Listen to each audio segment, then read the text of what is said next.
ದಕ್ಷಿಣ ಕನ್ನಡ ಜಿಲ್ಲಾ ಕೇಂದ್ರ ಸಹಕಾರಿ ಬ್ಯಾಂಕ್ನಿಂದ ಆಶಾ ಕಾರ್ಯಕರ್ತೆಯರು ನವೋದಯ ಸ್ವಸಹಾಯ ಸಂಘಗಳ ಪ್ರೇರಕರಿಗೆ ಆಹಾರ ಸಾಮಗ್ರಿಗಳ ವಿತರಣಾ ಕಾರ್ಯಕ್ರಮ ನಗರದ ಎಸ್ಸಿಡಿಸಿಸಿ ಬ್ಯಾಂಕ್ನ ಆವರಣದಲ್ಲಿ ನಡೆಯಿತು. ದಕ್ಷಿಣ ಕನ್ನಡ ಜಿಲ್ಲಾ ಕೇಂದ್ರ ಸಹಕಾರಿ ಬ್ಯಾಂಕ್ ನಿಯಮಿತ ಮತ್ತು ನವೋದಯ ಗ್ರಾಮ ವಿಕಾಸ ಚಾರಿಟೇಬಲ್ ಟ್ರಸ್ಟ್ನ ಸಂಯುಕ್ತ ಆಶ್ರಯದಲ್ಲೇ ದಕ್ಷಿಣ ಕನ್ನಡ ಮತ್ತು ಉಡುಪಿ ಜಿಲ್ಲಾ ಆಶಾ ಕಾರ್ಯಕರ್ತೆಯರು ಹಾಗೂ ನವೋದಯ ಸ್ವಸಹಾಯ ಸಂಘಗಳ ಪ್ರೇರಕರಿಗೆ ಆಹಾರ ಸಾಮಗ್ರಿ ವಿತರಣೆ ನಡೆಯಿತು. ಮಂಗಳೂರಿನ ಎಸ್ಸಿಡಿಸಿಸಿ ಬ್ಯಾಂಕ್ ಆವರಣದಲ್ಲಿ ಆಶಾ ಕಾರ್ಯಕರ್ತೆಯರಿಗೆ ಹಾಗೂ ನವೋದಯ ಸ್ವಸಹಾಯ ಸಂಘಗಳ ಪ್ರೇರಕರಿಗೆ ಆಹಾರ ಸಾಮಗ್ರಿಗಳನ್ನು ವಿತರಿಸಿದರು.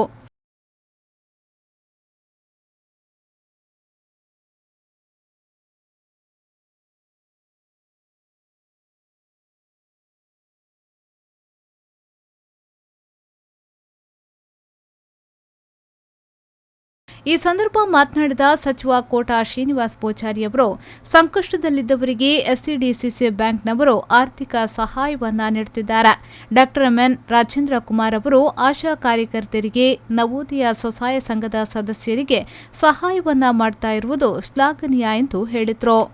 ನಮ್ಮ ಆಶಾ ಕಾರ್ಯಕರ್ತರು, ವೈದ್ಯಾಧಿಕಾರಿಗಳು, ಪೊಲೀಸರು ಒಟ್ಟಾರೆ ಕೊರೋನಾ ವಿರುದ್ಧ ಯಾರು ಪ್ರಾಣವನ್ನು ಪರವಾಗಿಟ್ಟು ಹೋರಾಟ ಮಾಡ್ತಾರೋ ಅಂತವರಿಗೆ ಯಾರೇ ಕರ್ಕೊಂಡು ಕೊಟ್ಟರು ಕೂಡ ಅಂತವ್ರು ಎಷ್ಟೇ ಶಕ್ತಿಯಾಗಿರಲಿ, ಯಾವುದೇ ವ್ಯವಸ್ಥೆ ಇರಲಿ, ಅವರು ಎಷ್ಟೇ ಬಲಾಢ್ಯರಾಗಿರಲಿ, ಎಂಥ ಹುದ್ದೆಯಲ್ಲಿ ಬೇಕಾದ್ರೆ ಇರಲಿ, ಅಂತವ್ರನ್ನು ತಕ್ಷಣ ಕಾನೂನು ಚೌಕಟ್ಟು ಒಳಪಡಿಸಬೇಕು ಮತ್ತು ಹೆಚ್ಚು ಕಡಿಮೆ ಜೈಲಿಗೆ ಹಾಕುವಂತ ಕಾನೂನನ್ನು ತರಬೇಕಾದಂತ ಸುಗ್ರೀವಾಜ್ಞೆಯನ್ನು ನಾವು ಸಚಿವ ಸಂಪುಟ ಅನುಮೋದನೆ ಕೊಟ್ಟಿದೆ.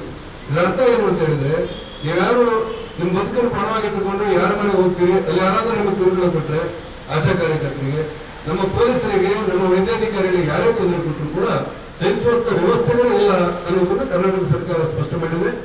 ಯಾವುದೇ ಸಂದರ್ಭದಲ್ಲೂ ಕೂಡ ಕೊರೋನಾದ ಪರವಾಗಿ ಕೆಲಸ ಮಾಡುವಂತಹ ಜನರಿಗೆ ಕಿರುಕುಳವನ್ನು ಕೊಟ್ಟರೆ ಅವರಿಗೆ ಕನಿಷ್ಠ 2 ವರ್ಷ ಜೈಲಿಗೆ ಹಾಕಲಿಕ್ಕೂ ಕೂಡ ಸರ್ಕಾರ ಸಿದ್ಧವಾಗಿದೆ. ಎಂಥ ವ್ಯಕ್ತಿಗಳಾಗಿದ್ದರೂ ಕೂಡ ಅವರು ಬಂಧನಗೊಳಿಸ್ತೇವೆ ಅನ್ನುವಂಥ ನಿಷ್ಠುರವಾದ ನಿಲುವನ್ನು ತೆಗೆದುಕೊಂಡಿದ್ದೇವೆ. ಆನಂತರ ಎಸ್ಸಿಡಿಸಿಸಿ ಬ್ಯಾಂಕ್ನ ಅಧ್ಯಕ್ಷರಾದ ಡಾಕ್ಟರ್ ಎಂ.ಎನ್. ರಾಜೇಂದ್ರ ಕುಮಾರ್ ಅವರು ಮಾತನಾಡಿ, ಕೊರೋನಾ ಮಹಾಮಾರಿಯ ವಿರುದ್ಧ ಹೋರಾಟಕ್ಕೆ ನಿಂತವರು ಆಶಾ ಕಾರ್ಯಕರ್ತೆಯರು. ಅವರು ಗೌರವಧನ ಪಡೆದು ಸೇವೆ ಮಾಡುವವರು. ಅವರಿಗೆ ಸಹಾಯ ಮಾಡಬೇಕೆಂಬ ಉದ್ದೇಶದಿಂದ ಆಹಾರ ಸಾಮಗ್ರಿಗಳನ್ನು ವಿತರಿಸುತ್ತಿದ್ದೇವೆ ಎಂದು ಹೇಳಿದರು.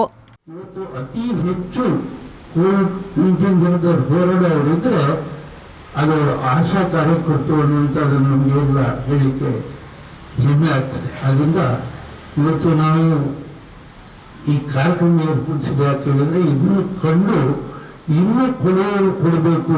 ನಮ್ಮ ದೇವಪ್ರಸಾದ್ ಹೇಳಿದಾಗ ಇದ್ದವರು ಇಲ್ಲದವರಿಗೆ ಕೊಡುವಂಥ ಕೆಲಸವನ್ನು ನಾವು ಮಾಡಬೇಕಾಗಿದೆ.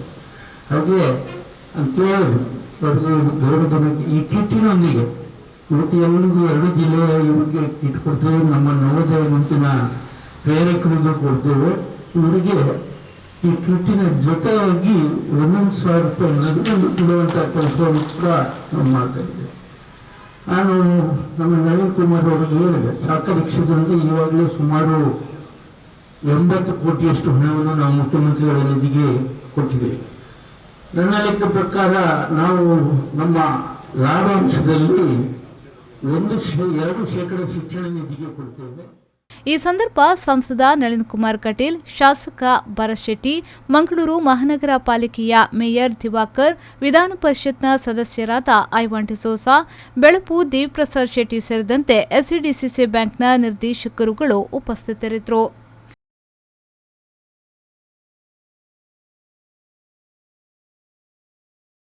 ಶರಸಾಲ್ಯಾನ್, ವಿ4 ನ್ಯೂಸ್ 24/7 ಮಂಗಳೂರು.